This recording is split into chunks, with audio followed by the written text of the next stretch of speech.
Let's get into the vault. I mean, I'd like to talk about the week that was, but I'm just going to talk about the situation that is. Or the day that was. So, yeah, the day that was. Tuesday was the last day that you could franchise players, right? So we thought Thursday, okay, free agent's going to start. Mm-hmm. A lot of conversation about Aaron's got to make a decision most likely by then, blah, blah, blah, blah, you know. Is he waiting for Devontae? Is he not? Everyone's kind of waiting in the wings. All right, well, boom, Aaron.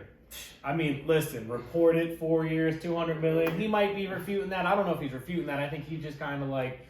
Yeah, let's make it official. He's telling everybody to pump the brakes until the deal's out there. I'm not saying he's wrong. I'm just saying... Understandably so. So, either way. But, I mean, listen, we shout out to Pat McAfee enough on this one. Sources. So I'm going to make it real shout clear. out to Source Pat. I know that the first source, the only real source. I don't know if he, like, made up a guide and just kind of like, and then Aaron had a cave or whatever. Yeah. No, I'm joking. He obviously reached out to Aaron Rodgers and got Aaron Rodgers to tell him to please tell the world. No, actually, I think Aaron called him this morning. I was like, hey, buddy. That's fantastic. Just some news. That is fantastic. I want you to break into that insider game. Yeah, love it. So good for Pat McAfee because that's what everybody's been waiting for. I mean, listen, I'll be the first to tell you, I could care less. I like weddings and love, and I'm all about that stuff. I love that kind of stuff. But the wedding, the Bakhtiari wedding, Bakhtiari, a little over-reported on for being someone's wedding. And it wasn't enough like on him and his bride. It was about Aaron. That's what I was just kind of like, all right, this is way over the top. Contrary to popular belief on the internet, I don't think Aaron wanted to be the centerpiece of Bakhtiari's wedding.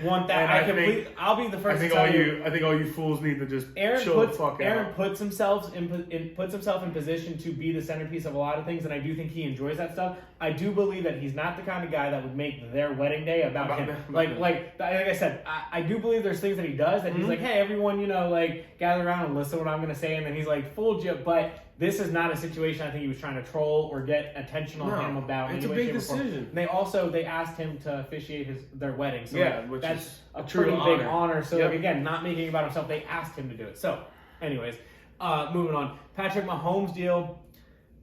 Well, so Aaron, if he does get $153 million guaranteed, $200 over incentives 4 years, whatever, maybe bonuses, this, that, and the next thing. But I mean, Mahomes. It's $5 million more than Mahomes at 45, and Mahomes is a lot longer. Yeah, a lot longer. So pretty crazy. Yeah, absolutely. But still, to have the same number as Mahomes, year to year type thing. I think it speaks volumes that the Packers literally bent over backwards, held their word, told him we're either going to pay you and make it worth your while and keep Devontae, or we'll help you get wherever you want to go. Clearly, they weren't going to help him get wherever he wanted to go, and I think where he wanted to go and where they wanted him to go is Green Bay. That's where he's at. So. And I agree. I completely agree with that. And the other side of it, with like the money wise and whatnot, he doesn't have to handle all 4 years that way. Yeah. You don't know what the cap's going to look like. This, that, and the next thing. Devontae's situation. This is the first time he's been franchise tagged, so I wouldn't imagine he wants to go through 2, but there's an option. Jordan Love, I mean, what do you think happens with his future? Do they move on from him? Or, listen, you could kind of keep paying him a cheap number to stay behind Aaron if he would like to, which I wouldn't want to if I was him, because you want to go play somewhere. But is he going to play somewhere? I mean, I wasn't 100% sure. I wasn't against Jordan Love coming out of the draft, but obviously, I didn't watch him as much. I don't know. Like Zach Wilson, for whatever reason, I did watch, but Jordan Love, I didn't. I don't know why they didn't go to 2 crazy different schools or anything like that. It's the same conference, but I don't necessarily know what they're gonna do with Jordan Love. I don't either. That's why I was asking. Because I find this to be a very interesting situation and set up for the future. I think he sits behind him for at least 1 year. Also, circling back on how dumb this is going to be, because I said I don't care about the wedding. I don't think he would have went to the wedding and did all that and right in this situation, because LaFleur was there, a bunch of the Packers brass was there. AJ Hall was there. He clearly his best friend. Yeah. But he clearly I don't think he already knew his decision and he told them all before that wedding. I don't think he would have ruined the wedding day. I think he would have skipped out himself so that he didn't make it awkward, weird, and bad for everybody else. Type thing. Yeah, but I'm saying that's not also, a bad guy. That goes back to what you're saying with the Packers and all that. Yeah, I want to circle back to all that. Yeah. So, also, I mean, today didn't stop. The dominoes fall. Yeah, it was hilarious. It was we were just getting into the thick of Aaron and Devontae and all the all the franchise tags that were flying around, and then boom, Russ is traded to Denver. Rocked the world, rocked the NFL. Rocked the NFL nation. It was. I love me some Russ. Yeah, it was. I was not expecting it. It caught me off guard. I had to instantly look it up. I actually had someone I work with is a diehard Seahawks fan. That's who I went to the game with this past year. That's cool. And he called me. He's like, "Dude, what did they get for him? What did they?" I was like, "I don't know. That's not even out yet." I was looking for it too for a while. Yeah. So once that came out, the picture started to become clear. Mm-hmm. They naturally got Drew Lock, so kind of QB for QB. All right, but so I'll be honest. Clearly, I love Russell Wilson. Yeah. I liked Drew Lock kind of last year. I took a step back on the whole liking Drew Lock because he didn't take the step forward that I felt like he needed to take as. Well, he brought in Teddy B too. Right, no, for sure. But like Teddy. What I felt, and I like Teddy B, but what I felt, and nothing against Teddy Bridgewater, but he was brought in because it was like if you can't beat Teddy Bridgewater out, you're not our guy going forward, and that's what happened. He was the bar, yeah. So there it is. Like that's kind of where I was like, man, like he didn't. I liked what he was doing to that moment, and then he couldn't beat Teddy Bridgewater out. Listen, a second opportunity for him, good for him. Yeah. Shocking. Noah Fant was huge. Noah Fant was part of it, but once you start to peel back the layers, Harris too, the defensive tackle. Yeah, Shelby Harris. Yeah. They said he's a great locker room glue guy. Well, yeah, and he's an up and coming talent. I was gonna say, the only thing I ever really knew about him is that he plugged holes, and the only reason I knew that is because against the Eagles, it's like they highlighted stuff he did, but he didn't play a whole lot even in that game. Well, they beat the hell out of the Cowboys when the Cowboys were rolling. Yeah, that's true. You're right. Yeah. So I'm sure he had a lot to do with stopping Zeke and Pollard. But the other side of it, going forward, is all the draft picks. Huge draft capital came out of this. I do want to say I feel like they were comfortable to move on from Noah Fant because of the plethora of wide receivers they have out there. I do love their wide receiver core, but still losing Noah Fant, a talent like him, and probably in this NFL, it's a pretty cool. He's also a blocking tight end out of Iowa, so he's always been a really great just part of their offense. Explosive tight end. Seattle's done really well with tight ends over the last couple of years as well, so. Good fit for him to maybe go up there. Depends on who's throwing the football, other than Drew Lock. Maybe it's Drew Lock, obviously. They did round out the overall trade with 2 first rounds, 2 second rounds, and then 1 other pick. So they got 5 picks in return total, and they sent Russell Wilson and a fourth. A fourth? That would be okay. So Nathaniel Hackett, he said, I need that 4th. Did they get a 5th in return? It probably was 2 first, 2 second, and a 5th. Yeah, maybe that's what it was. Drew Lock, Noah Fant. That's a package. You get a haul. I told you earlier, the thing that my brain can't compute is like you got rid of Russell Wilson, and I look at it as the initial impact's always today, and that's ripping the Band-Aid off. But like today, seeing what they get in return, and knowing you get that much, blah blah blah, it definitely softens it a little bit. But at the end of the day, is Noah Fant, Harris, Locke. And the 9th overall pick. Are you in the 9th overall? Okay, the 9th overall pick. But are you going to be able to make the 9th overall pick, another first round pick, and 2 second round picks plus those guys? Are they going to equate to what Russell Wilson equated to you over the last 4 years? If they can break the recent Seahawks trend of drafting like shit. So that's shout out to Dan Orlovsky. I'm not saying they won't. With this real in-depth tweet about just how terrible they've really been. Our guy. We both like Dan. As of late, drafting. So they've been terrible drafting. So if they can reverse, their fortunes there, they do have a new defensive coordinator, supposed to mix it up. Potential free agent there, teaser to down the road, but maybe a Chandler Jones. Yeah. There is chemistry with the new defensive coordinator and Chandler Jones. So, and they could certainly leverage a lot of stuff to get guys that are already in the league right now. 2 first round picks, 2 second round picks. You're 100% on with that. Like we did touch. They'll end up with 2 off first the round record picks next year then. No, it's this year. No, they have both first round picks this year. No, they'll have 1 this year and 1 next year. 1 from Denver next year, and then because they don't have a first round pick of their own, so they'll have their own. 2. They could have 2 next year. That's what I was asking. Yeah, exactly. My bad to cut you off. No, it's fine. No, they just we'll see. We spoke about it off the camera.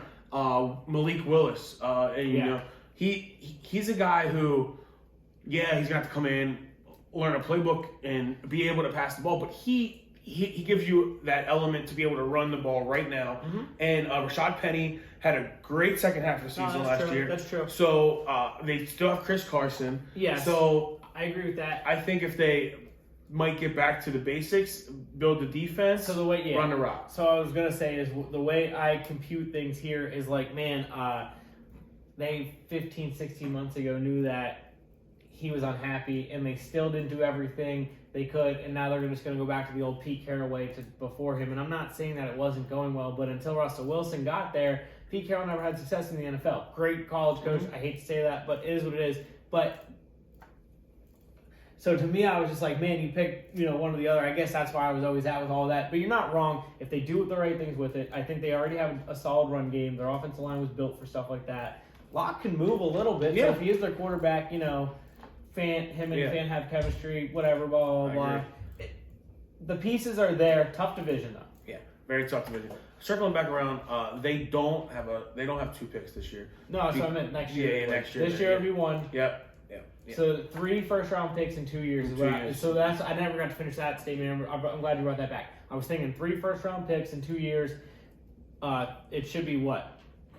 4 second-round picks in 2 years on top of that. So, I mean, you can build. Right there is an opportunity to really build half of a starting unit. Better if you hit almost half. Or trade it away if you don't care about picks. And it'll help doing that too. We'll definitely be. I can break it down here. LA.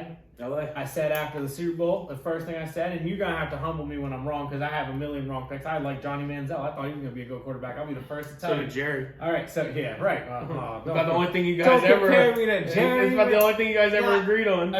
According to Jerry, he loves Philly, and if he was being honest in that statement, then he was lying through his teeth. Yeah, I think he was He's too. a great businessman. He is a great businessman. But he said he's very entertained by us fans. If I had businesses in Philly, I'd say I love it too. I'm sure you got something there. He's got some steak. He's selling oil or something. Some steak. He ain't wrong there, definitely. Anyway, but my thought after the Super Bowl was the Rams, they didn't care about anything in the future. They didn't care about the salary cap. They didn't care about this. They didn't care about that. It was win the Super Bowl today. They did that, and now you got teams like, as you pointed out to me, the Packers, obviously. But I was talking about it with more Denver. This is a situation now. I mean, doing all that. Listen, on the flip end of you can really build your roster the way Seattle is, you can really gut your roster the way Denver just did this. Now, I do believe you kind of gut your future too. That's what I meant. Yeah. Like this year, you might be all right. That's why you're going for the Super Bowl right now. It's next year, the year after, because you're not going to have. It's going to be 3 years, 4 years from now. It's going to not impact you maybe this year or next year. It's the year after and the year after that. It's going to hit. So my thought also is. The reason that you do that if you're the Packers, or the reason you do that if you're Denver, is because there's only so many Aaron Rodgers. There's only so many Russell Wilsons. You don't make these guys left and right, and that's also why my brain couldn't compute Seattle doing what they did, or just again let them go. Because right there, it's almost like do everything you can to win the Super Bowl if you got one of these guys, because it's going to be a long time till they get a Russell Wilson in Seattle, and I don't. That's just reality. There's no, you're not doing that every day. The Green Bay Packers are the only team I've ever seen go from one to the next one. Look at the Miami Dolphins, still looking for a quarterback since Dan Marino. That's, and I like Tua, but Seattle was in a less than desirable cap situation, and everything absolutely before this move because of them, going all in for Jamal Adams, which. Again, not the best trade for him, but I love the talent, and I love the guy, the player. Now, you do go to Seattle and you get Tyler Lockett, DK Metcalf. Absolutely. I mean, so they're going to either have to draft a quarterback, go with Drew Lock. I don't know what's out in the market for them. I mean, listen, I wouldn't think Jimmy G be interested in them, but a Jimmy G wouldn't be terrible. That'd be perfect if you build around the run. I don't think he'd be interested in them, but I agree, it'd be perfect. And then you wouldn't have to move for. You also don't have to commit to him long term because of how much you have here coming in this year, next year. I agree. So, franchise tags. All right. So speaking of the Packers going all in, Devontae Adams. He's at minimum, if he signs a long-term deal, going to make $20.1 million this year. At least this year. So good for him for getting the bag. But listen, I do think they do get something done with him. Mm-hmm. But that goes back to how long is Aaron going to sustain on his deal then, and what are they going to work? The Bucks, Chris Godwin, back-to-back years, if I'm not mistaken, Yeah, second one. 19, which it bumped him up, into like that whatever bonus bracket too. So, the Bengals, I think, good idea on their part. At least, again, all these guys can also, by the way, renegotiate. I think the last day is right before training camp, if I'm not mistaken. Yeah, it is. Yeah. Or sometime back, I forget. They have a while from now It's down the road to negotiate a deal by doing what they did, and that's why a lot of these teams did that. Jesse Bates with the Bengals, he'll be making almost 13, 12.9. The Chiefs, Orlando Brown. Listen, anchor of that offense at times. Young, good, athletic. You got to protect the bag. So. Yeah, so he getting 16.5, just over. Also, young, good, athletic. Cam Robinson from the Jags. Yeah. Same number. Pretty smart idea when you're talking those two quarterbacks, right? Because Lawrence is going to need protected. Mahomes is going to need protected. So for years to come. The Dolphins. Mike, I can never say his last name. Gesicki. That's what it is. Yeah, and listen, I'm Coal Region kid, so I should be able to say it. Listen, 10.9 though, so almost 11 million. Yeah, that's the tight end number. Yeah. Dalton Schultz got it for the Cowboys too. And David Njoku. Njoku from the Browns. But so I wanted to circle back to the Dolphins. New coach, new system. He's the perfect kind of tight end for them. So obviously, good idea for them to do.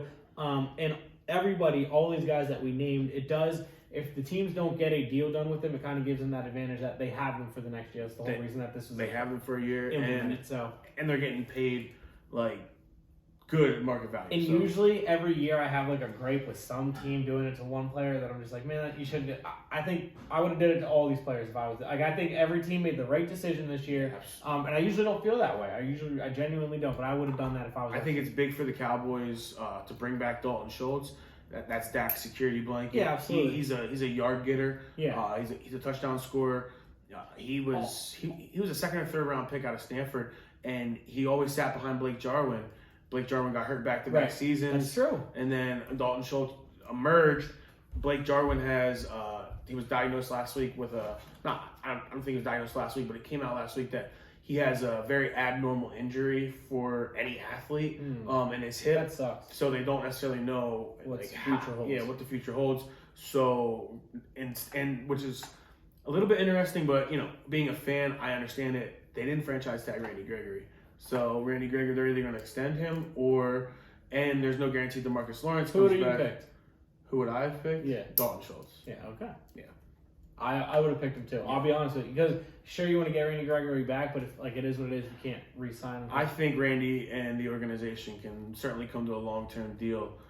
I just think it's more premium position to handle the tight end position for them, to be honest with you. It is. Now, time will tell with what happens with DeMarcus Lawrence, and that's true. I think all of the moves that happen heading into this throughout this offseason with the Cowboys at the defensive end edge directly correlate to what they believe the future is for Micah Parsons. I was just about to say, I genuinely hate to do this and make this 100% about Micah, but the whole reason I actually go with the tight end is because you have Micah on the other side. Like, you'll figure it out. He's on a rookie deal. Like, you're not. Him, Diggs, CD, they're all on the rookie deal. You know what he is? He's the quarterback on the rookie deal for them on the other side. That like most teams, you're going to need your quarterback, your best player, to be on the rookie deal. You know what I mean?